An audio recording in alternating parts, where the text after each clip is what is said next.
Welcome to the deep dive. Today, we're jumping into a phrase you hear all the time in English. I'm sorry. Seems really simple on the surface, doesn't it? Totally. Yeah. But our mission today is to kind of unpack it, look at all the different ways you can use it, effectively, from just casual slip-ups to, well, more serious stuff. Exactly. And, for you listening, someone who's really keen on getting those nuances right in communication, understanding apologies, it's more than just manners. Right. It's about building stronger connections, better relationships. It's not just saying the word. Definitely not. It's about the context, the feeling behind it, the impact.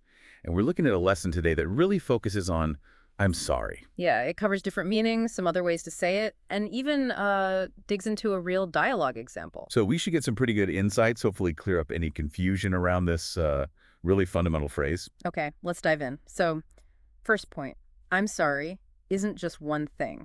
No, definitely not one size fits all. The same words can mean, well, slightly different things depending on how and when you say them. And the lesson brings up the verb form first, to apologize. That feels a bit more Really? formal. It does, yeah. Bit more weight to it. The example they give is, I want to apologize for being late.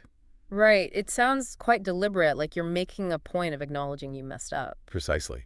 It often signals um, a maybe deeper regret or taking clear responsibility, but then way on the other end of the scale. Ah, yeah, my bad. My bad. Very casual. Super casual. Like the example, oops, my bad, I thought the meeting was at 3. You wouldn't say that to your boss, probably. Probably not. Yeah. It's more for, friends, minor mistakes. It's kind of lighthearted, acknowledges the slip up, but doesn't make a huge deal of it.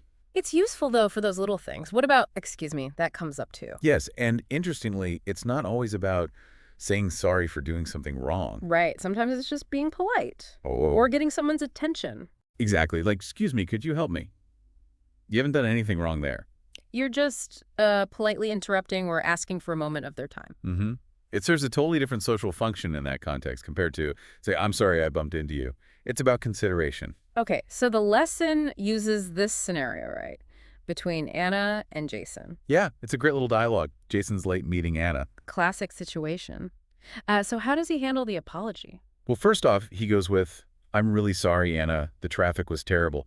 Pretty standard, direct apology, acknowledges he caused a problem. Okay, makes sense. Common excuse, too, the traffic. But Anna calls him out a bit, says he could have texted. She does. And then Jason says, you're right. I totally forgot my bad. I didn't mean to keep you waiting. Oh, interesting. So he throws in the casual my bad there, but also adds something else. Yeah, that I didn't mean to keep you waiting. The lesson highlights this specifically. Saying you didn't mean to do it shows it was unintentional. Ah, okay. So it sort of softens things. Shows you weren't being deliberately thoughtless. Exactly.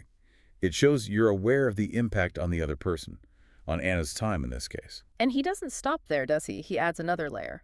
No, he finishes with, absolutely, I apologize, I'll make it up to you. Right, so now he uses the more formal apologize, and he offers to make amends.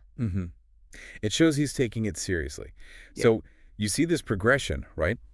From I'm sorry with an excuse to my bad plus acknowledging the impact to a formal apologize with a promise to fix it. It really shows how you tailor the apology based on maybe how big the mistake feels or the reaction you're getting. Absolutely. It's quite nuanced when you break it down. Okay, so moving on from that dialogue, the lesson gives us a few more handy phrases. What about sorry about that? Yeah, sorry about that. It's sort of like a slightly less casual my bad, maybe.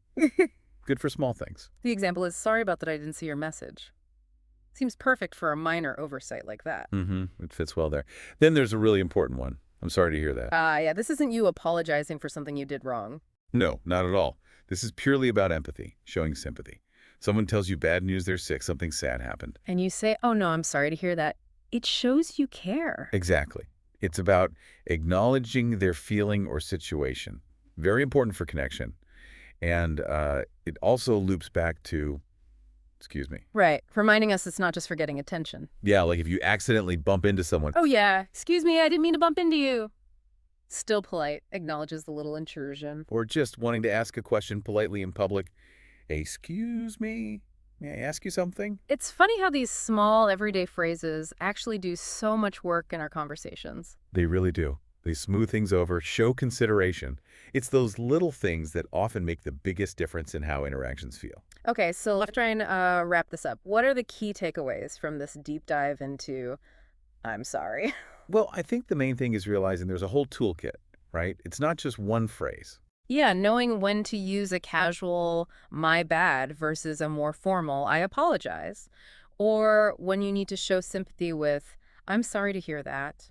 Choosing the right phrase for the right context, that's crucial for, clear communication, building trust. And for you listening, understanding these different shades of meaning just makes your English communication that much stronger, more effective. It gives you more confidence, knowing you can handle different situations appropriately. It's moving beyond just the words to the social meaning. So here's maybe a final thought for you to chew on. Think back to the last time you had to say sorry. Yeah, good exercise. Did the phrase you used feel quite right for the situation? Knowing what we've discussed today, might you say something different next time? It's just worth considering. Because let's face it, we all make mistakes. Absolutely. Everyone does. And knowing how to apologize well, thoughtfully, that's a really valuable skill in any language, really. It really is. It's about acknowledging impact, showing sincerity, showing you Uh-huh. care about the other person's perspective. Well, that brings us to the end of this deep dive. Thanks for joining us. Yeah, hope that was useful. Until next time.